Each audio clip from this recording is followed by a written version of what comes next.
Untuk pertemuan ke-8 biasanya itu kita akan memasuki hari tenang, sehingga pada minggu-minggu ke-8 itu tidak ada materi yang disampaikan.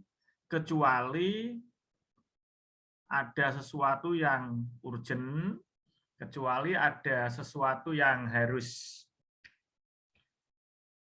disampaikan secara tatap muka atau secara virtual, maka pada minggu ke-8 itu bisa atau boleh dilaksanakan perkuliahan tatap muka atau penambahan materi. Tapi juga boleh tidak diadakan, alias pada minggu-minggu ke-8 maka pertemuannya akan dikosongkan. Untuk hari ini seperti biasa, saya harap bisa on cam ya. Jadi bisa on cam. Kita awali pada pertemuan minggu yang ke-7 ini. Untuk pertemuan yang hari ini, nanti kita akan melanjutkan prosesi presentasi dari teman-teman semua. Kemungkinan untuk hari ini kita akan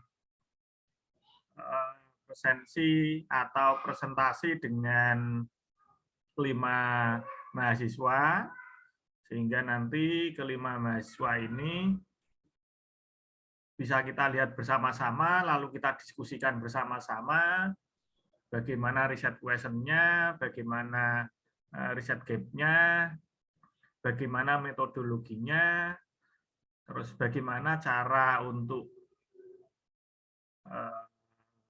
istilahnya menjalankan risetnya untuk bisa mencapai target dari sebuah metode atau hasil yang diinginkan. Metodenya seperti apa? Nanti kita diskusikan bersama-sama.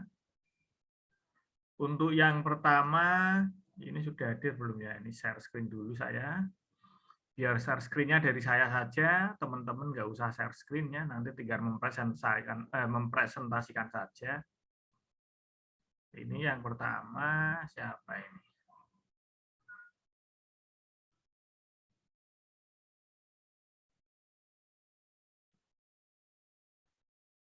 Sudah muncul kelihatan ya di apa?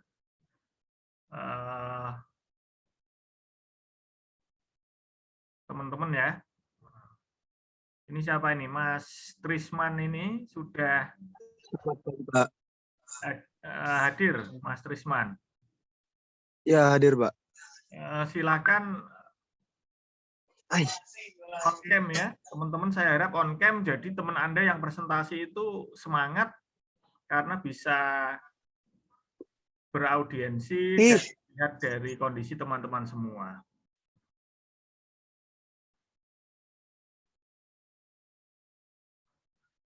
Silahkan Mas Trisman presentasikan untuk apa? Pak, mesti on cam ya, Pak? Hah? Enggak, mesti on cam ini. Oh, masih belum on cam. Silakan on cam dulu biar nanti teman-teman Anda bisa. Pak, baru belum cuci mukanya, Pak. Maaf.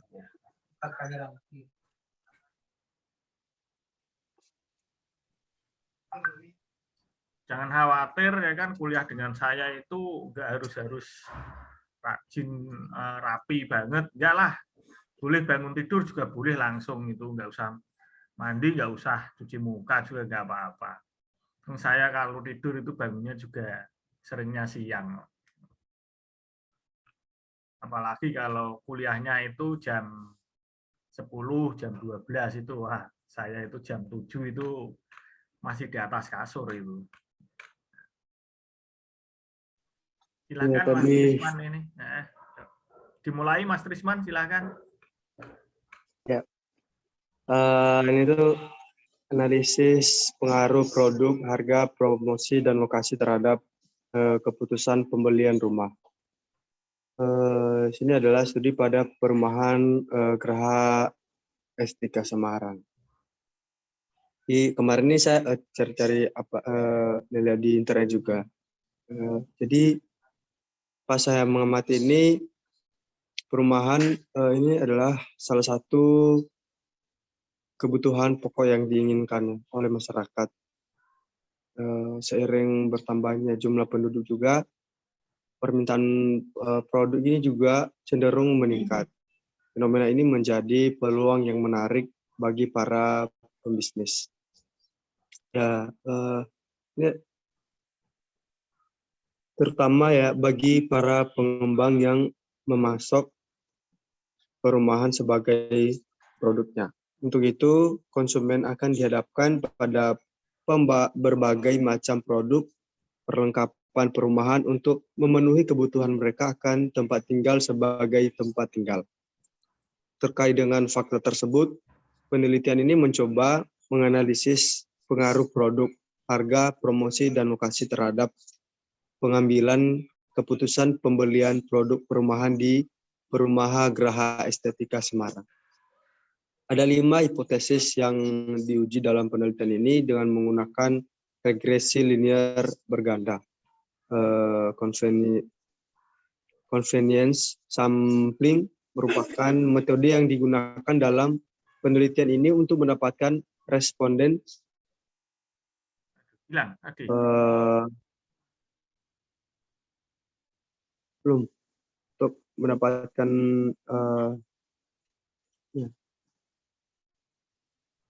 untuk mendapatkan responden sebagai sampel.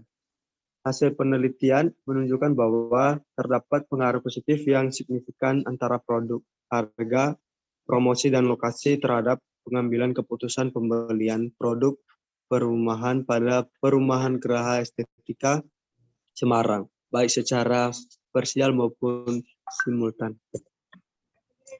Sini tuh ada kata kuncinya juga, produk, harga, promosi, lokasi, pengambilan keputusan pembelian. Demikian, Pak. Ya.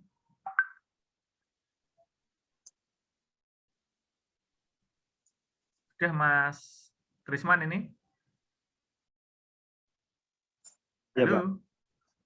Suara Halo. masih terdengar? Ya, Pak. Masih, Pak. Terdengar masih, bagus. Pak. Mas Trisman, masih ada yang ingin disampaikan atau mungkin cukup dulu? Cukup dulu, Pak. Saya harap teman-teman on cam ya, biar dari teman-teman semua itu yang kebetulan ada bagian presentasi itu lebih semangat dan lebih terpacu untuk mempresentasikan apa yang telah dibuat ya. Karena saya harap itu dari hasil presentasi ini nanti berlanjut ke tugas-tugas berikutnya, di mana nanti goal-nya dari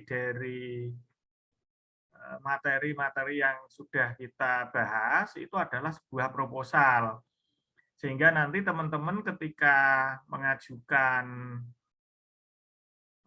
proposal riset itu tidak lantas harus membuat baru, tapi tinggal merubah dan tinggal menyesuaikan kondisi sesuai dengan bimbingannya masing-masing. Tapi secara kaedah keilmuan, proposal atau tulisan dari teman-teman itu sudah mengacu pada SOP yang berlaku dan termuat dari unsur keilmuannya. Seperti itu ya. Mas Trisman, masih bisa mendengar? Masih, Pak. Nah, untuk Mas Trisman, ya, silakan kalau mungkin dari teman-teman ada pertanyaan untuk Mas Trisman, saya persilakan dulu dari teman-teman semua, silakan tanya dulu. Apa yang disampaikan dan apa yang dilihat di monitor tampilan teman-teman semua. Silakan.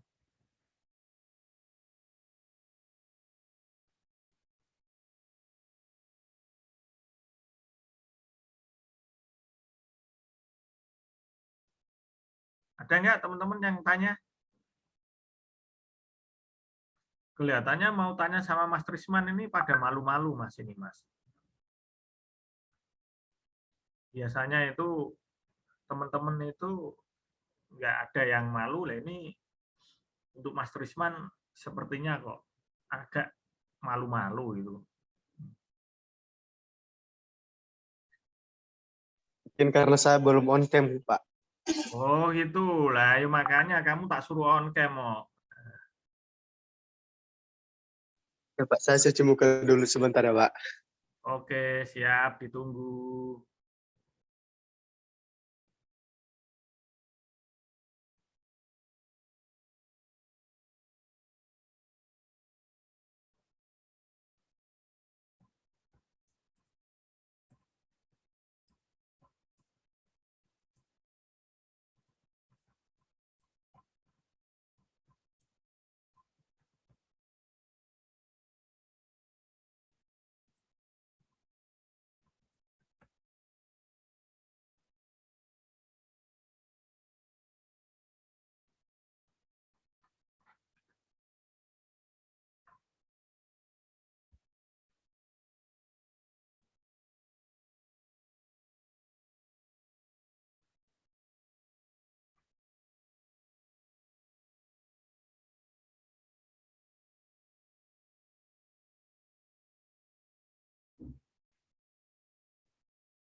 Oke, Mas Trisman, boleh saya bertanya ya? Boleh, Pak. Ini share screen-nya saya stop dulu ya.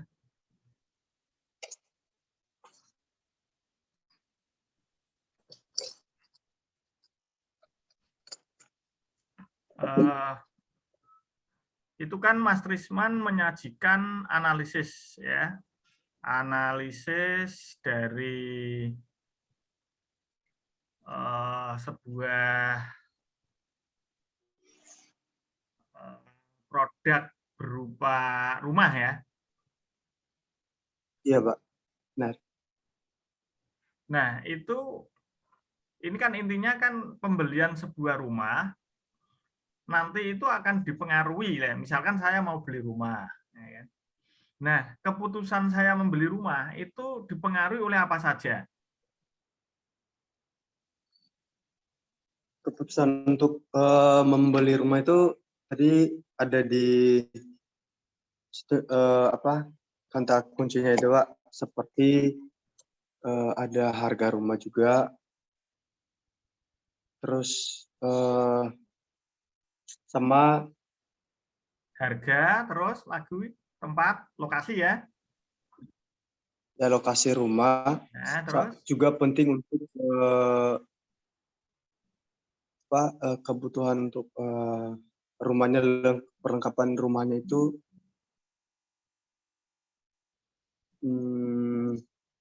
sama bentuk promosinya juga, atau produk harganya itu sama. kalau promosi itu kan proses, iya kan? Iya. Promosi itu proses. Saya ditawari rumah. Nah, yang menawari saya kan sales. Sales menawari saya itu kan dalam rangka promosi, iya kan? Bisa saja nanti Iya. saya beli atau tidak beli kan gitu, Iya. ya enggak? Nah, Iya, Pak. ketika saya memutuskan untuk beli atau tidak beli, ini itu yang mempengaruhi saya beli dan tidak beli itu apa? Kan ada faktornya tuh ini. Ini kan analisis pengaruh tentunya faktor ini kan bisa di apa ya, sampaikan ke saya kira-kira pertimbangan saya membeli itu apa? Pertimbangan saya tidak membeli itu karena apa? Kan gitu loh.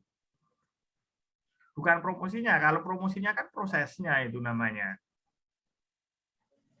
Nah, kenapa saya tanyakan demikian? Karena kalau kita melihat sebuah pengaruh terhadap sesuatu, itu mau tidak mau kita akan membicarakan namanya variabel. Nah, variabel ini nanti ada dua jenis, yaitu variabel independen dan variabel dependen. Ya, ada yang variabel saling mempengaruhi, terikat, ada yang variabel yang tidak terpengaruh.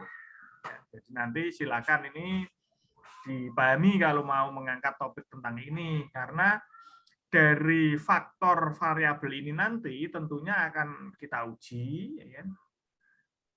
Ini di tulisan Mas Trisman menuliskan ada 5 hipotesis. 5 hipotesis yang diuji. Hipotesa itu kan sebuah apa ya, perkiraan awal atau permulaan. Jadi di sini misalkan analisis pengaruh produk, harga, promosi, dan lokasi terhadap keputusan pembelian rumah. Nah, hipotesisnya apa? Hipotesisnya di sini adalah keputusan membeli sebuah rumah akan tergantung pada produk, harga, dan lokasi. Dan 3 variabel aja, promosinya dihilangkan aja, promosi. Karena proses. Jadi ketika saya membeli sebuah rumah, keputusan itu akan ditentukan oleh 3 variabel, yaitu produk, produknya seperti apa, harganya seberapa, dan lokasinya di mana. 3 variabel ini. Nah, 3 variabel ini mempengaruhi atau dipengaruhi oleh keputusan membeli rumah enggak? Lain nanti tentunya diuji. Jadi bukan 5 hipotesis, itu salah itu. Jadi dalam satu penelitian itu ya 1 hipotesa. Nah, nanti tinggal membuktikan seberapa signifikan pengaruhnya ya harga, produk dan lokasi itu terhadap pembelian rumah. Itu bisa dibuktikan. Nah, pembuktiannya melalui apa? Tentunya pembuktiannya bisa dilakukan melalui pengujian alat ukur. Nah, alat ukurnya kan macam-macam. Ada kuesioner, ada interview, dan lain-lain. Nah, ini namanya pengujian. Dan diuji dengan menggunakan metode apa? Nah, ini perlu dijelaskan di sini. Terus cara mengujinya bagaimana? Nah, cara mengujinya seperti apa? Nah, ini kan Mas Trisman menggunakan metode sampling kan? Iya kan, Mas? Iya, Pak. Nah, sampling ini nanti perlu disampaikan. Sampling itu kan berkaitan dengan populasi.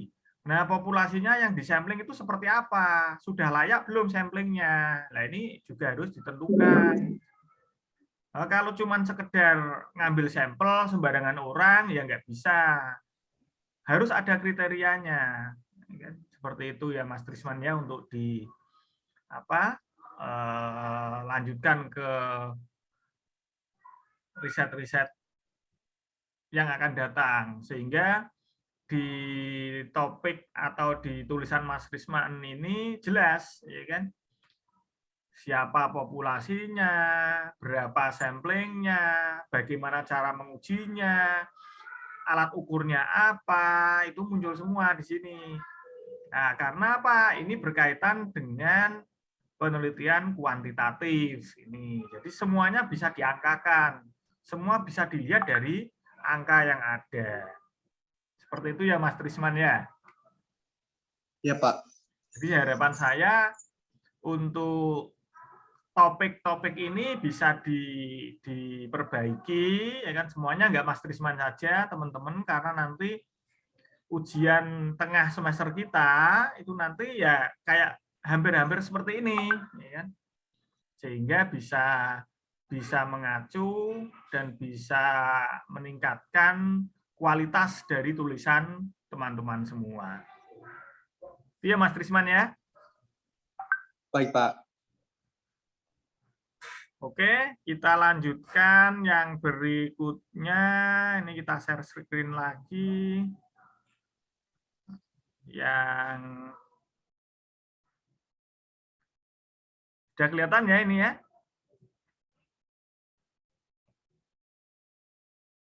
Sudah kelihatan? Sudah, Pak. Ada yang tertutup enggak tulisannya? Kelihatan semuanya. Oh ya, silakan Mbak Murni untuk menyampaikan apa yang ditulis. Iya, Pak.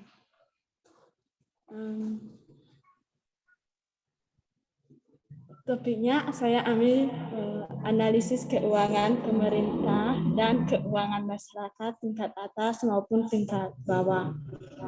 Di sini saya membahas tentang keuangan pemerintah ya, sama keuangan masyarakat. Adanya beberapa perbedaan antara sumber keuangan pemerintah dengan keuangan masyarakat yang tingkat atas maupun tingkat bawah. Maksudnya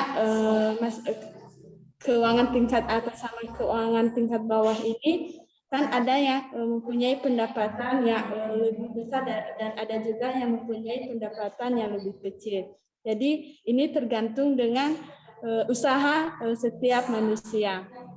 Seperti yang ada juga yang orang-orang yang mempunyai kreatif sendiri seperti menjadi seorang YouTuber atau membuka suatu usaha yang mempunyai suatu kreatif diri sendiri.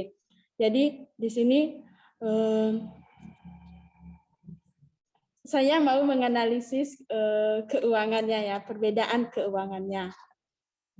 Nah, di sini juga ada suatu usaha pemerintah ya dalam membantu masyarakat yang keuangannya di bawah ya atau termasuk kecil ya, seperti pemerintah dalam membantu anak-anak dalam sekolah yang adanya beasiswa yang nilainya besar-besar sama yang kondisinya kurang mampu. Terus adanya juga tindakan pemerintah dalam memberi bantuan sosial kepada masyarakat yang tingkat bawah.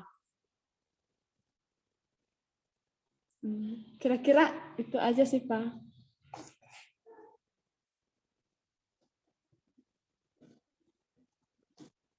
Sudah, itu saja Mbak Murni.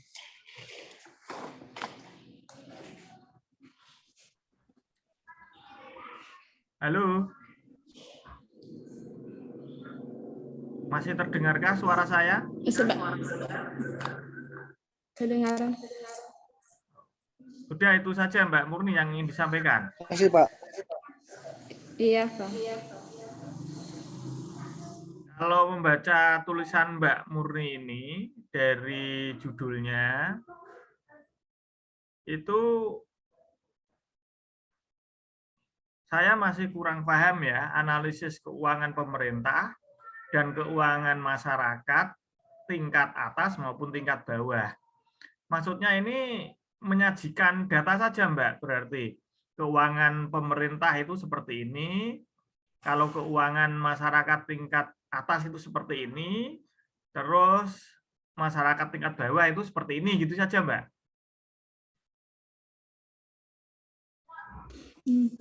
Di sini aku hanya mau menganalisis sumber keuangan pemerintah sih, Pak, maksudnya. Maksudnya sumber keuangan pemerintah. Terus perbedaan antara keuangan masyarakat yang tingkat atas sama keuangan yang tingkat bawah. Maksudnya ini apa membedakan sumber keuangannya atau gimana ini? Saya malah belum paham ini. Saya membaca berkali-kali ini tuh nggak paham-paham, Mbak. Bisa diterangkan ke saya itu maksudnya apa ini? Terus kaitannya dengan membentuk fisik, mental, dan karakter ini apa ini? Kan cuman menganalisis keuangan pemerintah seperti ini, masyarakat tingkat atas seperti ini, kalau tingkat bawah seperti ini, terus pengaruhnya terhadap fisik, mental, dan karakter ini apa?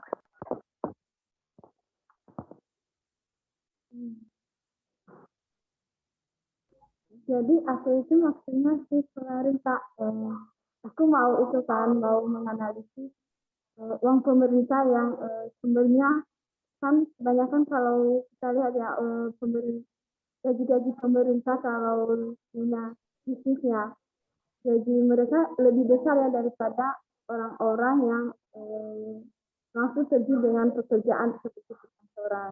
Jadi di sini aku mau menganalisis sumber keuangannya itu. Terus kalau sudah tahu sumber keuangannya, terus mau diapain? Karena sudah tahu pasti gimana ya? Misalkan nih Mbak Murni mau tahu keuangan pemerintah itu, dimaksud pemerintah itu pemerintah daerah atau pemerintah pusat atau pemerintah apa Mbak? Maksudku itu kalau sudah tahu Pak, tapi kan pemerintah kan punya dana pemasukan banyak, terus tapi uangnya itu ada juga dibagi-bagi kepada masyarakat yang tingkat bawah seperti memberi bantuan. Nah, sekarang pertanyaannya ini, pemerintah itu pemerintah daerah, pemerintah pusat, atau pemerintah provinsi? Masalahnya kan sumber keuangan pemerintah pusat itu berbeda dengan sumber keuangan pemerintah provinsi. Berbeda lagi dengan sumber pemerintah daerah, kabupaten, atau kota. Iya kan? Ini yang pemerintahan saja loh ya, belum masyarakatnya. Terus untuk mengukur masyarakat tingkat atas, dia dapat dikatakan sebagai masyarakat tingkat atas, itu ada alat ukurnya kan tentunya. Orang itu atau keluarga itu dikategorikan masyarakat tingkat atas atau dia masyarakat tingkat bawah, itu ukurannya apa?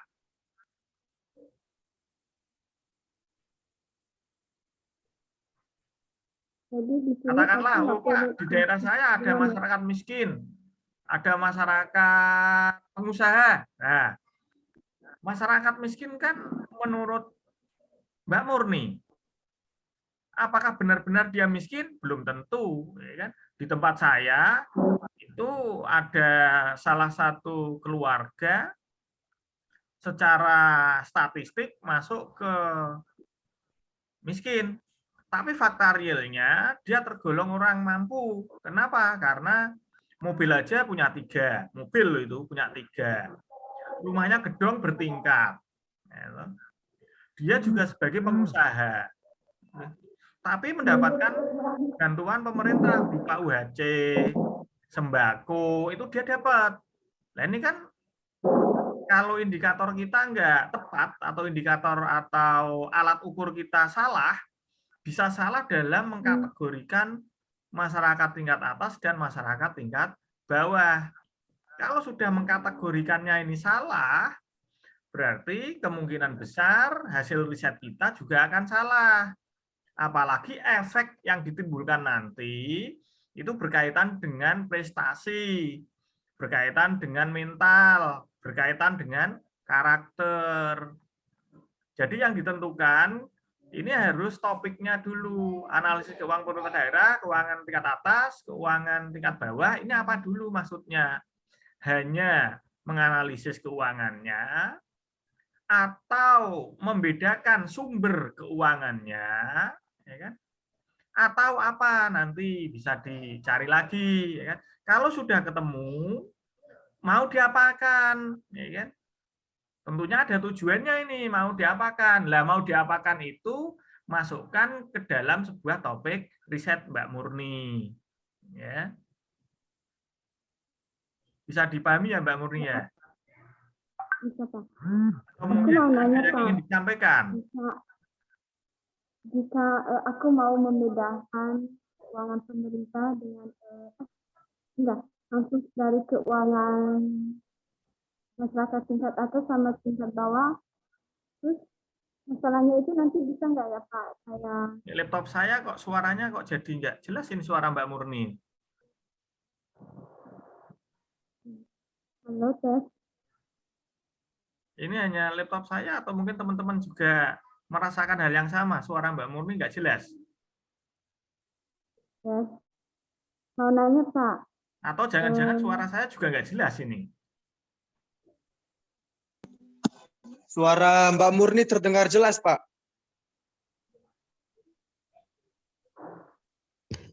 Jadi suara Bapak sama suara Mbak ya Murni gini aja, suara terdengar Mbak Murni jelas kan Pak. nggak jelas terdengar oleh saya. Jadi silakan ini nanti bagus Jelas. dilanjutkan, tetapi untuk judul itu harus mencerminkan sebuah keilmuan. Kalau teman-teman Mbak Murni tadi kan pengaruh suatu x atau dampak dari x terhadap apa, itu kan jelas ya. Jadi dampaknya apa nanti bisa diukur. Nah kalau Mbak Murni kan judulnya ini kan masih dalam tanda petik ya. Ini masih dipertanyakan mau ngapain gitu loh. Kalau analisis itu jelas sebuah riset itu pasti menganalisis pasti. Tapi di sini apakah mau mengukur dampaknya atau mau hanya cukup tahu sumber keuangannya atau apalah nanti ya, yang jelas judulnya itu harus mencerminkan sesuatu yang bisa dipahami. Ya. Jadi judul nanti tidak hanya untuk Mbak Murni saja ya, untuk teman-teman yang lain. Dalam membuat sebuah judul itu harus jelas, singkat, dan mudah dipahami. Itu ya. Nah, mungkin itu yang saya sampaikan untuk Mbak Murni. Jadi silakan nanti Mbak Murni untuk topik dan judul ini diperbaiki sehingga ke depannya nanti saat UTS bisa dilanjutkan lagi untuk narasi-narasi yang lebih banyak. Mungkin itu dulu Mbak Murni ya. Ini saya stop share screen-nya untuk Mbak Murni. Lalu kita share screen lagi.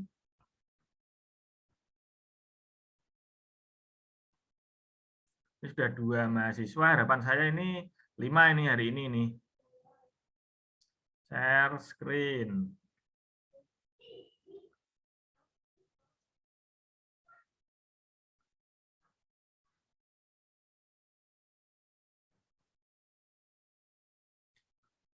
Mbak Neni Warnite. Ini.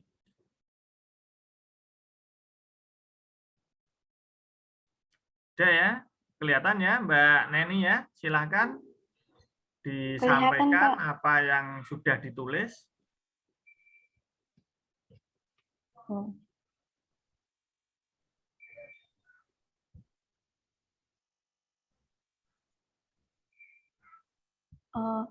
Di sini saya meneliti mengenai pelayanan dan fasilitas pada PT Kereta Api Indonesia Daerah Operasional 6 Yogyakarta. Di mana di sini dalam menanggapi kebutuhan transportasi kualitas pelayanan apa menjadi dasar yang dapat mempengaruhi. Hah? Nggak kedengaran dong. Terdengar, Pak. Masih ke mute mungkin Mbak Neni? Jelas. Jelas, Pak, jelas. Suaranya jelas. Kedengaran Pak suaranya. Kedengaran Pak suaranya Neni.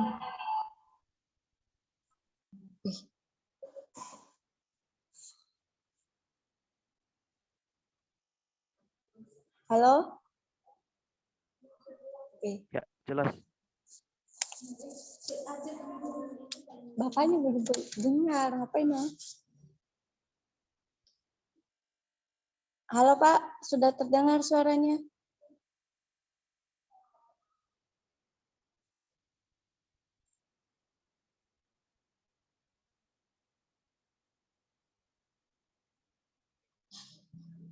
Tapi bapaknya nggak dengar. Ini gimana ini? Atau mungkin laptop saya yang suaranya nggak keluar ini. Iya mungkin Pak, di sini Tes, terdengar. coba suaranya saya kedengeran nggak? Terdengar Karena Pak. ini Mbak Neni nggak kedengeran dari laptop saya ini.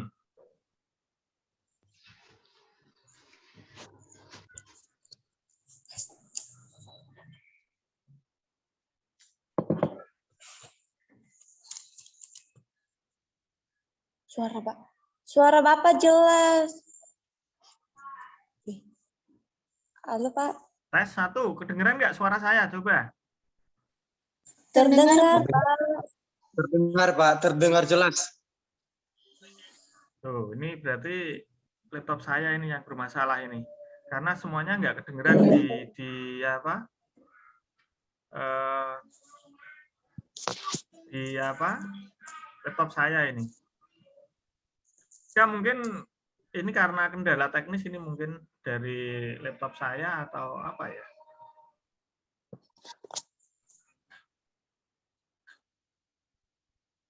Terus gimana? Nggak jadi presentasi. Coba Mbak Neni sekarang, ini settingan saya tak rubah coba ini. Udah, tes 1. Silakan Mbak Neni. Halo Pak. Oh ya, kedengeran sekarang. Amin. Di sini saya meneliti mengenai bentar dulu Pak. Jangan grogi. Saya saja yang tadi speakernya mati aja nggak grogi ya.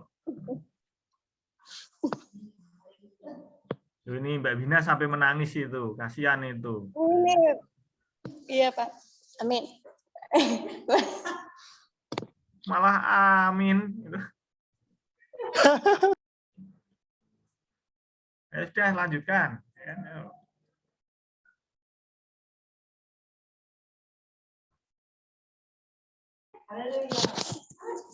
Baik, di sini saya meneliti mengenai pelayanan dan fasilitas pada PT Kereta Api Indonesia Daerah Operasional 6 Yogyakarta. Di mana di sini dalam menanggapi kebutuhan transformasi kualitas pelayanan ini menjadi dasar yang dapat mempengaruhi pilihan konsumen ya untuk memilih berbagai jenis jasa yang berkembang saat ini. Dalam era perkembangan dan pertumbuhan penduduk yang begitu pesat ya, menyebabkan manusia cenderung memilih transportasi yang cepat dan terjangkau. Jadi masyarakat akan menuntut ya pelayanan dan fasilitas yang lebih baik sesuai kebutuhannya ya. Terutama masalah transformasi yang berperan sebagai penunjang, penolong dan penggerak ya. Jadi menyadari peranan transportasi darat khususnya pelayanan dan kualitas di dalam kereta api harus seimbang ya dengan tingkat kebutuhan yang tersedianya. Pelayanan angkutan yang aman, ramah, cepat, lancar, tertib, nyaman, selamat dan efisien. Jadi pelayanan merupakan aktivitas manfaat atau kepuasan yang ditawarkan untuk dijual ya. Jadi berbagai macam pelayanan yang diberikan turut mempengaruhi kepuasan konsumen yang timbal balik terhadap sebuah perusahaan.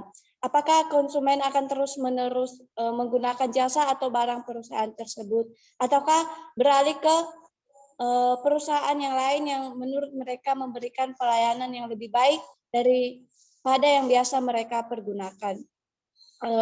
Mana fasilitas merupakan di sini ya sumber daya visi yang harus ada sebelum satu jasa dapat ditawarkan kepada konsumen. Fasilitas jasa yang diberikan misalnya kelayakan tempat duduk, kelayakan AC, serta kelayakan toilet. Rute atau jalur yang disediakan, misalnya dalam satu rute disediakan beberapa armada untuk melayani transportasi pada rute tersebut. Sehingga konsumen dapat menjangkau tujuan dengan lebih mudah. Oleh karena itu, saya tertarik ya untuk melakukan penelitian pada PT Kereta Api Indonesia Daerah Operasional 6 Yogyakarta ini. Sekian. Ini Mbak Neni ini tentang pelayanan ya. Nah, yang ingin saya tanyakan pertama ini, mau ngapain tentang pelayanan ini gitu loh. Service innovation kah? Paham ya? Service innovation itu Itu Pak untuk mengetahui mengetahui perbedaan pelayanannya Pak antara kelas ekonomi, kelas bisnis dan eksekutifnya Pak. oh berarti ya di topik atau di judul Sama fasilitasnya, itu fasilitas yang ditulis ada pada. perbedaan pelayanan kelas ekonomi, kelas apa dan kelas apa pada PT Kereta Api bla bla bla gitu ya. Nah, nanti rencana respondennya siapa, Mbak? Maksudnya Pak? Nah, untuk mengetahui pelayanan, tentunya Mbak Nani kan membutuhkan data-data. Nah, data-data itu didapatkan dari mana? Dari itunya langsung Pak, PT Kereta Apinya. PT Kereta Api. Berarti Ya. satu sumber. Ya, satu sumber. Maksudnya ditanya setiap objeknya itu ditanya sama PT Kereta Apinya langsung. Nah, itu maksudnya Mbak Nani mendapatkan data ini nanti pelayanan di eksekutif seperti ini, pelayanan di ekonomi seperti ini, pelayanan di bisnis seperti ini, seperti itu. Iya Pak. Nah, ini namanya kan dari satu sumber, ya kan? Riset itu kalau respondennya itu dari satu sumber, itu dikatakan kurang akurat atau tidak valid. Kenapa? Karena itu kan hanya dari satu sisi. Sedangkan dari sisi masyarakat selaku konsumen atau customer yang menggunakan jasa PT Kereta Api, ini kan belum tentu sama nih. Ini kan di PT Kereta Api untuk yang eksekutif pelayanannya seperti ini, ya kan? Dapat makan 2 kali, yaitu yang pertama nasi rendang, yang kedua beef burger katakanlah. Tapi fakta realnya di lapangan, nah itu nanti menurut customer yang tadinya harusnya dapat nasi rendang dan beef burger berbeda. Ternyata hanya mendapatkan nasi rames katakanlah, kan? Itu pun nasi bungkus. Ya. Yang kedua yang seharusnya dapat beef burger ternyata hanya dapat wafer 1 bungkus. Nah ini kalau tanyanya ke hanya vendor atau penyedia jasa layanan, otomatis dia akan menjawab secara SUP. SOP-nya seperti apa. Tetapi fakta real di lapangan kan belum tentu. Nah, kalau Mbak Neni itu mau meriset masalah ini, maka harus melibatkan customer selaku pengguna dari jasa layanan PT Kereta Api. Sehingga nanti tahu, oh berapa customer yang diriset untuk kelas ekonomi, berapa customer yang diriset untuk kelas bisnis, berapa customer yang diriset untuk kelas eksekutif. Lalu data ini dikomparasikan dengan data miliknya PT Kereta Api. Kalau terjadi kecocokan, berarti PT Kereta Api telah melakukan SOP sesuai prosedur. Tetapi kalau tidak sesuai, berarti kan ada yang salah ini. Nah, kesalahan ini ada di mana? Ada di SOP-nya, atau ada di PT Kereta Api yang terlalu muluk-muluk, atau mungkin ada di pelayan tingkat lapangan yang tidak sesuai dengan instruksional prosedurnya. Nah, ini kan masalah nih. Nah, lalu masalah ini ditemukan. Baru Mbak Nani bisa mengatakan bahwa riset saya telah menemukan anomali yang terjadi pada jasa layanan PT Kereta Api. Seperti itu, Mbak. Jadi ada responden yang terlibat, tidak hanya narasumber satu. Bisa dipahami ya apa yang saya sampaikan ya, Mbak ya? Maksudnya Mbak Neni seperti Bisa, itu kan? Pak. Iya, Pak. Saya libatkan juga penumpangnya. Maksudnya untuk nanya-nanya seperti yang Bapak bilang tadi, sama sekalian kayak di kereta api itu kan biar ada fasilitasnya juga, biar ada kayak armada tadi kan Pak. Jadi penumpang itu lebih cepat gitu kan untuk sampai dengan tujuannya. Jadi nggak usah pesan-pesan apa misalnya kayak Grab atau apa gimana ya bilangnya Pak. Ya, itu nanti Jadi dituangkan dalam narasi tersendiri lebih lanjut nanti ya untuk tugas iya Pak. tengah semester nanti ya.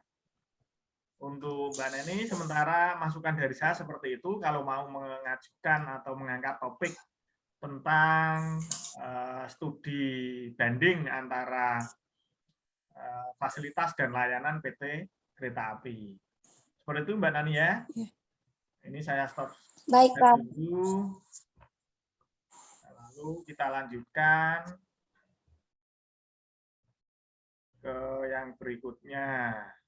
Ini.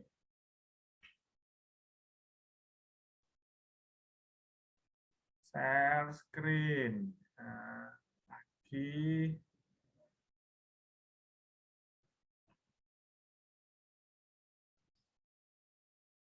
Sudah kelihatan ya ini ya, Mas Diki Wahyudi. Ya Pak, kelihatan. Nah, silakan sampaikan Mas Diki Wahyudi apa yang Mas ingin presentasikan. Ya Pak. Aduh. On cam ya Pak.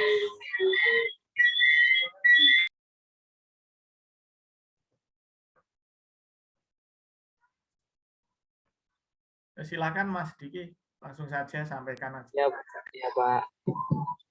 Amin. Amin.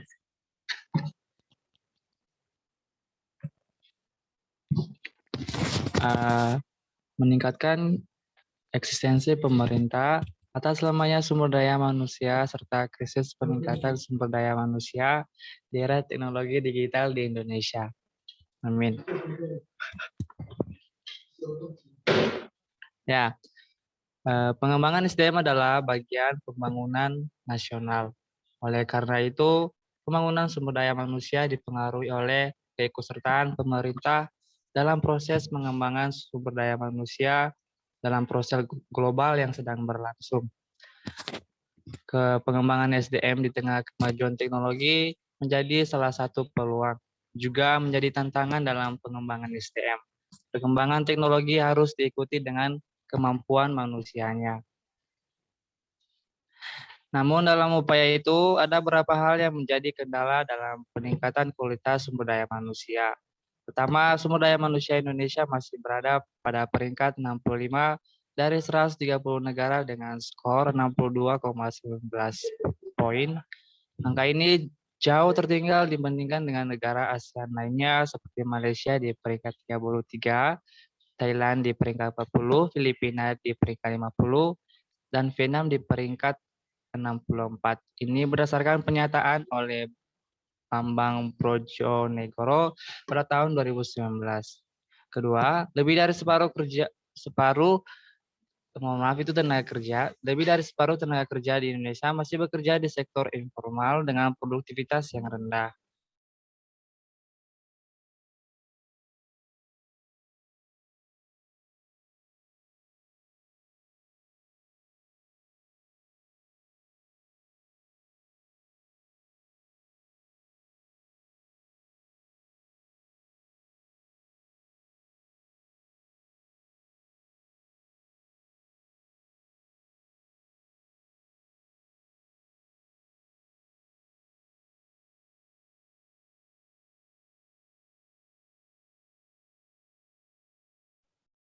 Halo Mas Diki, kok nggak kedengeran lagi suaranya?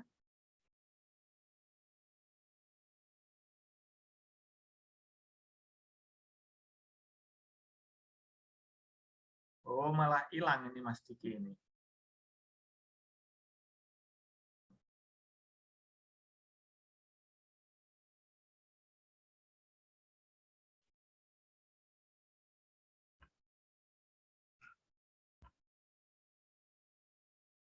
Halo Mas Diki, masihkah memonitor?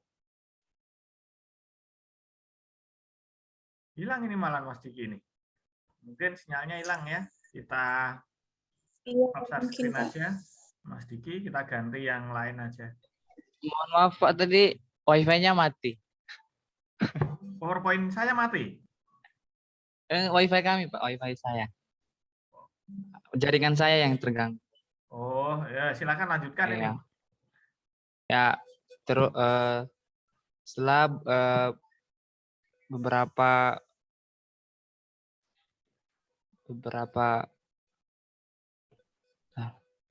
setelah beberapa kumpulan pendapat, di sini ada juga solusi, yaitu untuk lebih lanjut dalam menyongsong pembangunan digital, pemerintah Indonesia perlu memperbaiki kurikulum pendidikan, memperkuat kompetensi melalui pelatihan vokasi ataupun program magang, serta pelaksanaan sertifikat profesi di seluruh institusi di wilayah Indonesia. Khusus sektor kesehatan yang menjadi perhatian besar saat ini, pemerintah Indonesia akan terus mengoptimalisasi capaian atas alokasi 5% anggaran untuk meningkatkan kualitas dan akses terhadap layanan sarana kesehatan yang berkualitas bagi setiap orang, termasuk pemenuhan gizi dan pengurangan stunting, meningkatkan kompetensi tenaga kesehatan, dan memperkuat sistem jaminan kesehatan nasional. Perbaikan skor indeks sumber daya manusia Indonesia perlu ditindaklanjuti dengan penguatan sistem pendidikan di Indonesia berbasis agar lebih siap untuk menghadapi tantangan global di masa yang akan datang. Amin. Demikian. Biasa. Ya, Mas Diki.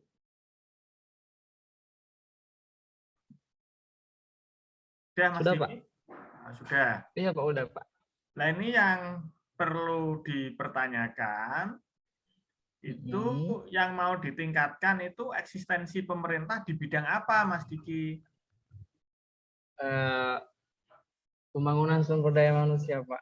Ya, sumber daya manusia. Sumber daya manusia itu kan ada macam-macam, ya kan? Ya. Ada yang di bidang kesehatan, ada yang di bidang pendidikan, ada yang di bidang pertanian. Nah, ini sumber daya manusianya yang di bidang apa? Karena kalau nanti diambil secara keseluruhan, itu Mas Diki akan kesulitan nantinya. Karena topik Mas Diki terlalu luas. Ya, Pak.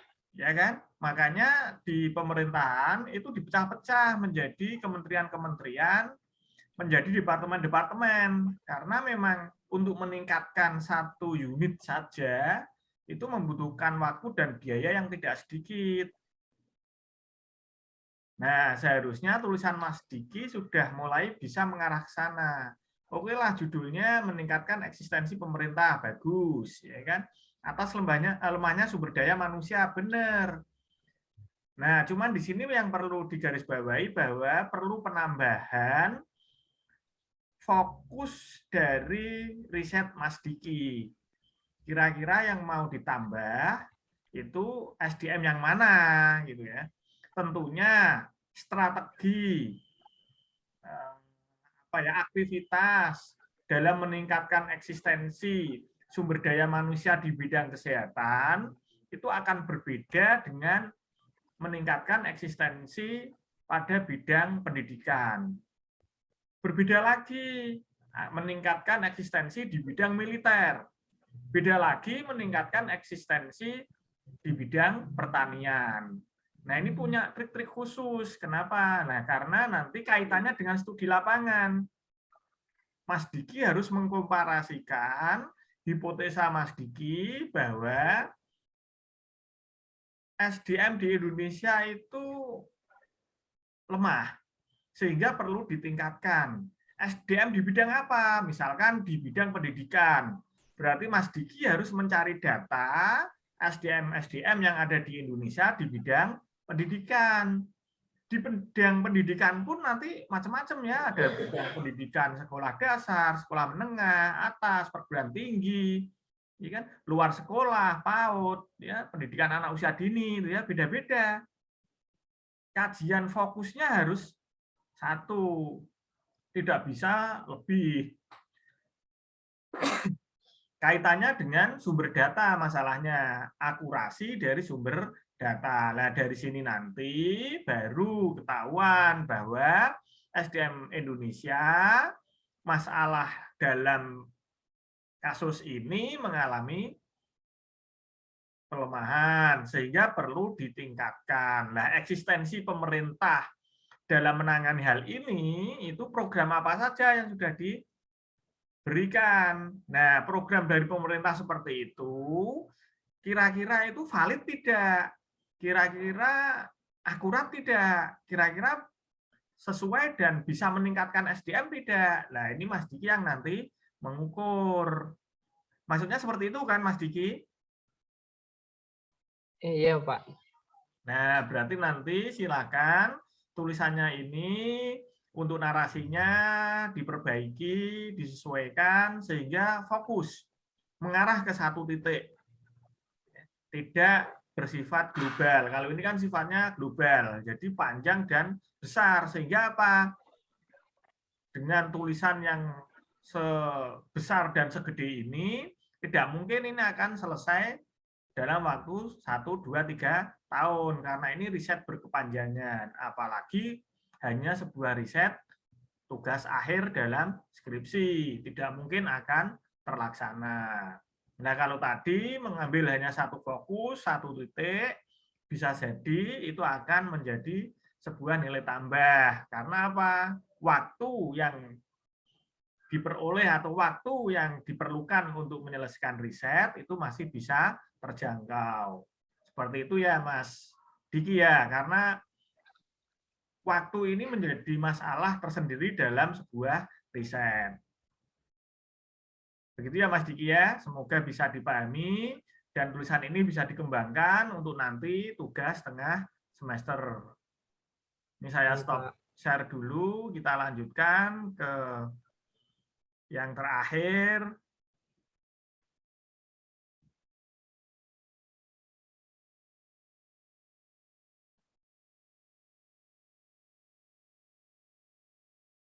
Ini saya share screen. Yang terakhir, apa ini?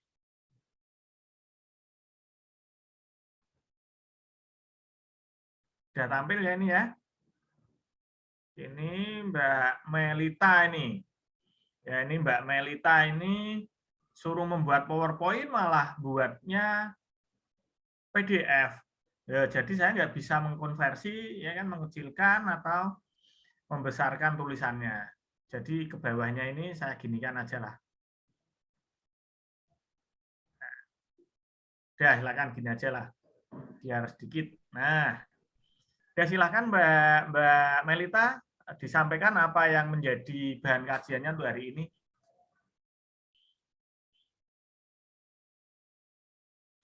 Terima kasih, Pak. Di sini saya mengambil sebuah topik analisis pengaruh kredit macet terhadap nasabah pada PT Bank Pembangunan Daerah Istimewa Yogyakarta di Yogyakarta tahun 2019. Tunggu sebentar. Ini Mbak Melita Marwina Zain kok jadi Wina ya? Oh, ini panggilannya Wina Zain gitu. Iya, Pak. Oh, Wina Zain. saya bingung tadi. Ini panggilan. Melita Marwina Zain. Kok tulisannya Wina Zain? Ya, sudah lanjutkan. Kenapa saya mengambil topik ini? Karena di sini saya melihat bahwa pada saat ini kebutuhan finansial di kalangan masyarakat, khususnya di negara berkembang, semakin meningkat. Mengingat semakin meningkatnya mobilitas dan aktivitas masyarakat, segala aspek dalam kehidupan masyarakat tidak terlepas dari transaksi perbankan. Dari berbagai kebutuhan konsumen tersebut, salah satu yang menjadi perhatian adalah peningkatan minat masyarakat untuk mengajukan peminjaman kredit di bank. Berkenan dengan meningkatnya permintaan kredit tersebut, muncullah masalah baru yang membuat bank kewalahan dalam menangani masalah kredit yang dengan masalah kredit yang meningkat. Masalah kredit yang meningkat. Jangan grogi, Mbak. Meningkatnya pengajuan kredit oleh masyarakat memiliki resiko yaitu kredit macet, di mana kredit macet ini adalah pemberian suatu fasilitas kredit yang mengandung resiko kemacetan, mengalami kesulitan dalam penyelesaian kewajiban-kewajiban, baik itu dalam bentuk pembayaran kreditnya maupun resiko dalam pembayaran pokok dan bunganya, dan juga denda keterlambatan serta ongkos-ongkos bank yang menjadi beban debitur itu sendiri. Kredit yang di dalam pelaksanaannya belum mencapai target yang diinginkan bank. Akibatnya, kredit tidak dapat ditagih sehingga menimbulkan kerugian. Kredit yang macet ini bisa menyebabkan bunga pinjaman semakin meningkat, sehingga jumlah nominal yang harus dibayarkan juga semakin bertambah. Namun, selain hal tersebut, ternyata kredit macet juga berdampak terhadap nama baik dan tertutupnya kesempatan mendapat kredit selanjutnya. Calon debitur yang memiliki catatan kredit kurang baik akan kesulitan saat mengajukan kredit pemilikan rumah. Apabila calon debitur pernah mengalami masalah dengan pembayaran kredit rumah, debitur tidak akan lolos by checking apabila ingin mengajukan kredit lainnya. Di sini pada PT Bank Pembangunan Daerah Istimewa Yogyakarta menyatakan akan lebih intensif dalam menekan rasio kredit macet yang pada kuartal 1 2019 masih bertengger di posisi 4,30%. Direktur Pemasaran Bank BPD DIY R. Agus Trimuryanto mengatakan bahwa upaya menekan rasio kredit atau non-performing loan akan dilakukan secara intensif guna mendorong kinerja perseroan. Adapun posisi NPL Bank DIY tersebut menunjukkan peningkatan karena posisinya pada akhir 2018 tercatat hanya 4,21%. Bahkan pada kuartal pertama 2018 tercatat hanya 3,99%. Agus menjelaskan tingginya rasio NPL dikarenakan perseroan memiliki 3 debitur korporasi yang sedang bermasalah dengan fasilitas kredit yang cukup besar. Hal ini menyebabkan rasio NPL bergerak naik sangat cepat ketika debitur mengalami kendala dalam membayar cicilannya. Walau tak menyebut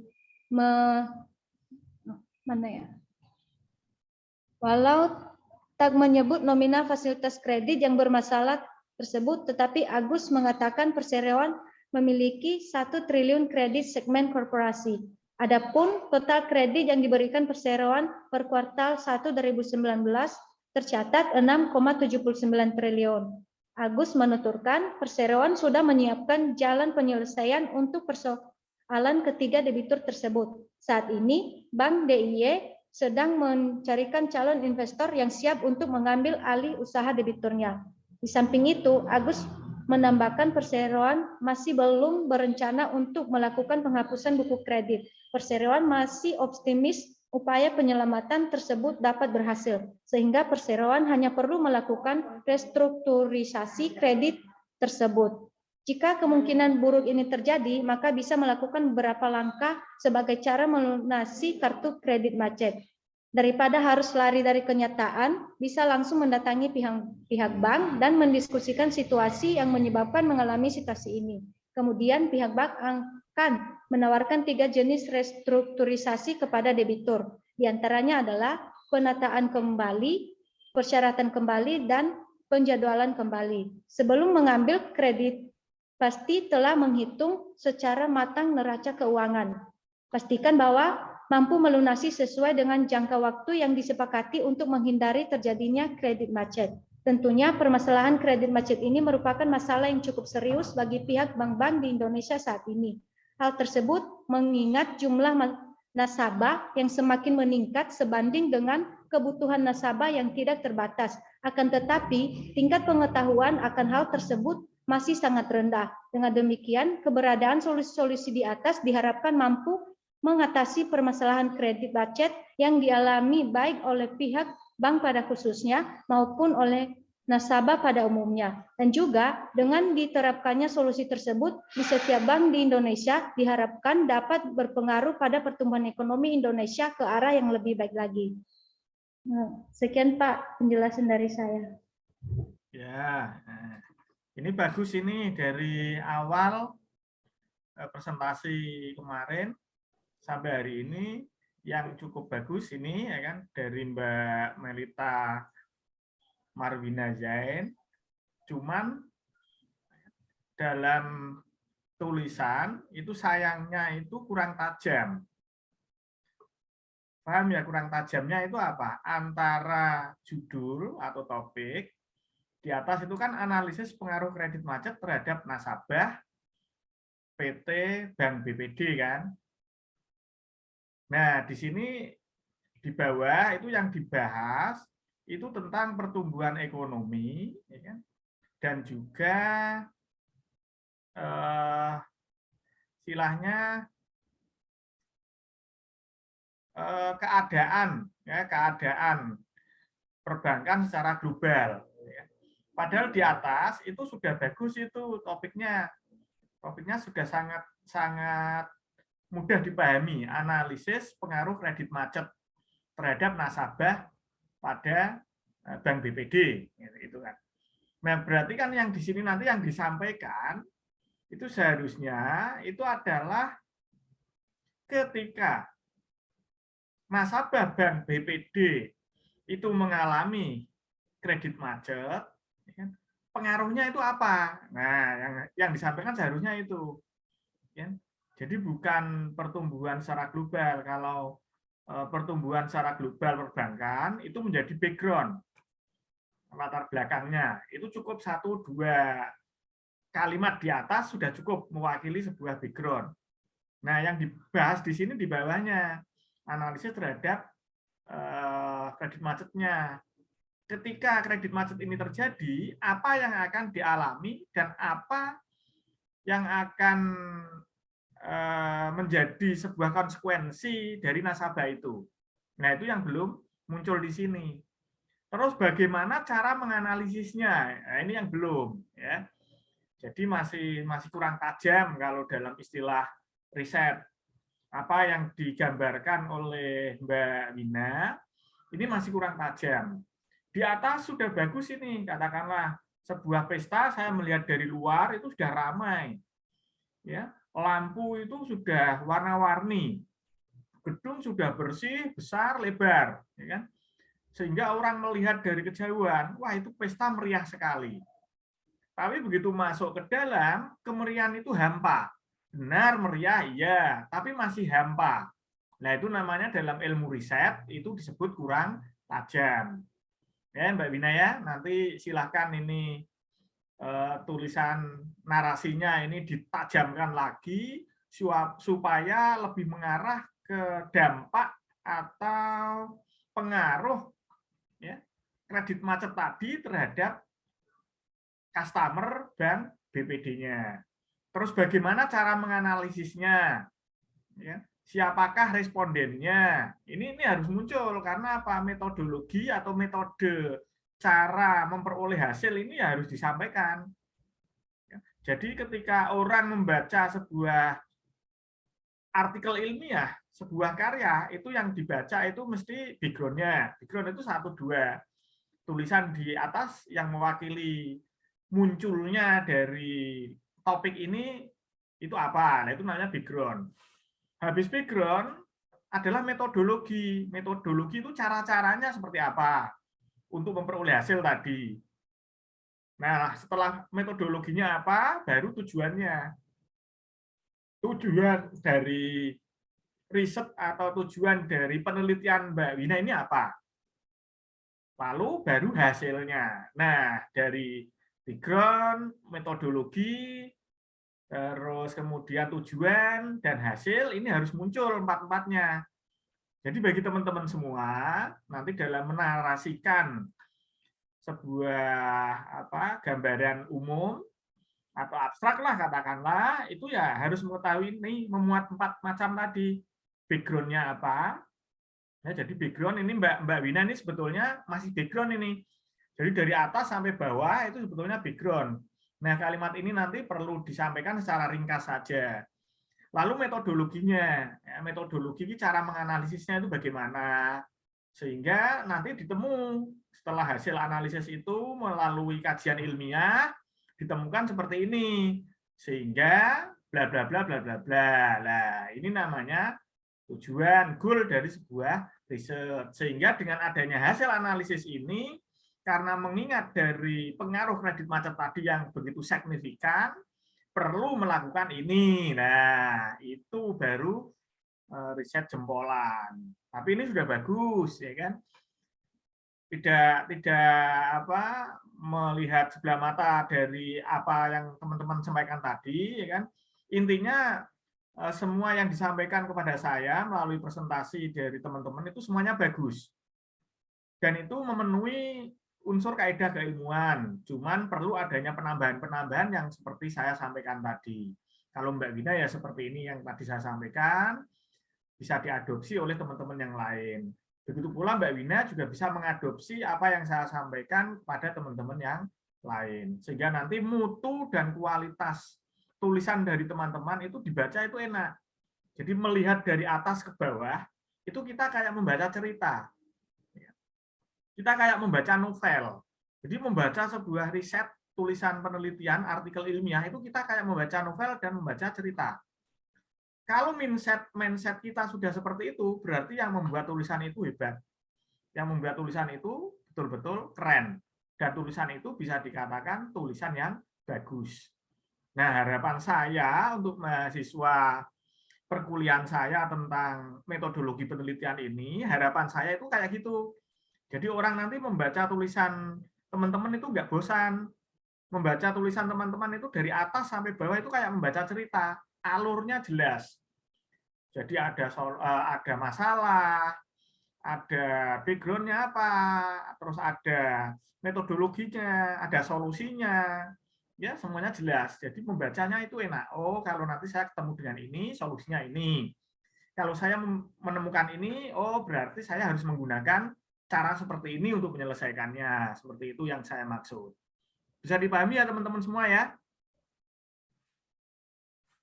Paham, Ya, Pak. Pak. Nah, untuk hari ini, karena memang target kita untuk pertemuan ke-7 ini adalah presentasi, harapan saya itu minggu ke-7 itu sudah selesai semua dari mahasiswa yang mengikuti perkuliahan saya, sehingga bisa menyampaikan nuansa hatinya, ya nuansa hati itu unek-unek yang ada di hati yang paling dalam, itu bisa tertuangkan ke dalam tulisan ini. Harapan saya seperti itu, tapi fakta realnya ternyata masih separuh. Nah, ini saya tanyakan ke teman-teman, kira-kira minggu depan, ini mau kita lanjutkan untuk yang sesi presentasi mahasiswa yang belum, atau kita tetap sebagai minggu tenang?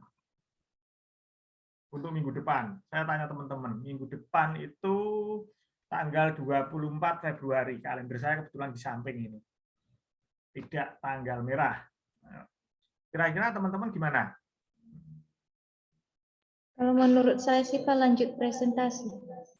Kalau lanjut presentasi, jadi minggu ke-9 nanti tugas dari metolit ini atau metodologi penelitian ini sudah clear ya, semuanya mahasiswa sudah presentasi semua gitu ya Mbak ya. Teman-teman yang Iya lain Pak, ini tapi suaranya. belum tentu dengan yang lain. Nah, teman-teman yang lain mana ini? Kayaknya Iya, Pak. Mbak Marta mau ngomong tapi ke mute itu. Saya prefer ke yang presentasi. Melanjutkan atau dihentikan Mbak? Melanjutkan. Kalau Mas Disman Mbak? Ya, dilanjutkan, Pak. Dilanjutkan. Oh ya, oke, baik. Kalau gitu untuk minggu depan kita lanjutkan saja. Semoga tidak ada halangan, rintangan yang berarti sehingga kita bisa berjumpa, bisa ketemu kembali minggu depan untuk melanjutkan dan berdiskusi tentang materi-materi dan topik-topik dari usulan penelitian teman-teman semua. Oke, untuk hari ini saya akhiri sekian. Kalau tidak ada pertanyaan, mungkin ada pertanyaan dulu, silakan saya buka dulu.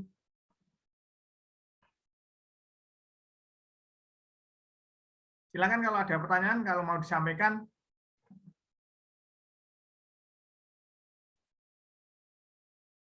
Ada pertanyaan nggak?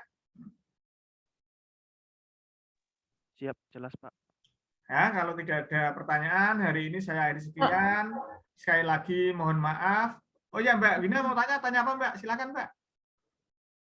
Maaf Pak, mau tanya mengenai gambaran UTS nanti.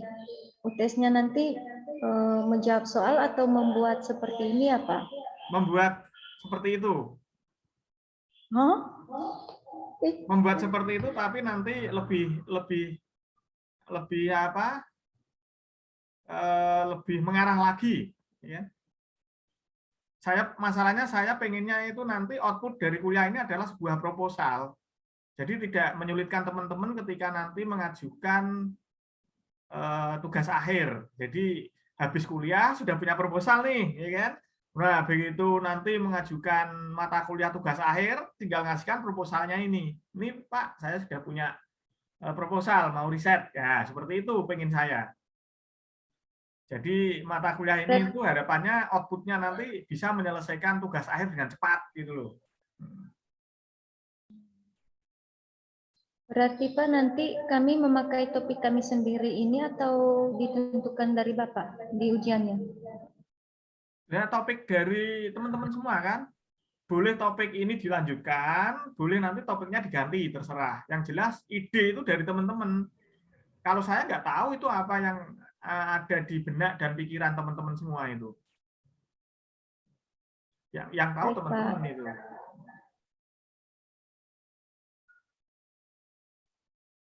Bagaimana, ada yang sampaikan lagi Mbak? Silakan Mbak Wina.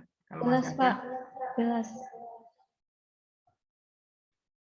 Mbak Murni ini mau menyampaikan, silakan.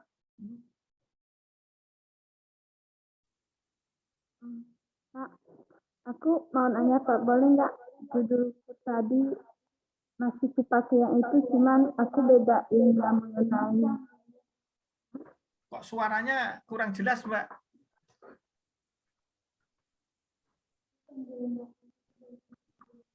Halo Mbak Murni, silakan diulangi pertanyaannya. Suaranya Iya Pak, mau nanya Pak, mau pakai judulku yang tadi itu, tapi aku mau revisi. Boleh nggak nanti Pak? Boleh, boleh. Ya kan, boleh menggunakan judul yang tadi, boleh diganti, boleh direvisi, ya kan? Boleh, boleh. Intinya boleh. Intinya kan untuk materi itu kan kita ingin berlatih dan belajar bagaimana cara membuat sebuah judul penelitian, lalu kita sampaikan topik dari kita tadi secara singkat kan seperti itu. Nah, kalau sudah bisa, boleh menggunakan topik yang tadi, boleh diganti judul secara keseluruhan, boleh direvisi, ya kan? Boleh semuanya lah, boleh. Intinya boleh besok itu. Nah, masih 2 pertemuan lagi itu untuk ujiannya, santai saja. Ya santai saja teman-teman, nggak usah grogi, nggak usah sepaneng, ya kan? Dengan saya nggak gigit, jangan khawatir. Kalau saya mau menggigit teman-teman itu membutuhkan biaya banyak itu. Saya harus pergi ke Jogja dulu, melewati Kabupaten Semarang, Ambarawa, Magelang, baru nyampe Jogja itu. Ya. Jadi santai saja, ya kan. Nah ini malah Mbak Marta malah ketawa-ketawa ini, mau digigit sepertinya itu. Ya. Santai saja ya. Saya itu orangnya itu nyantai, jangan grogi. Intinya itu dengan apa yang saya sampaikan, teman-teman jangan merasa wah saya salah. Enggak.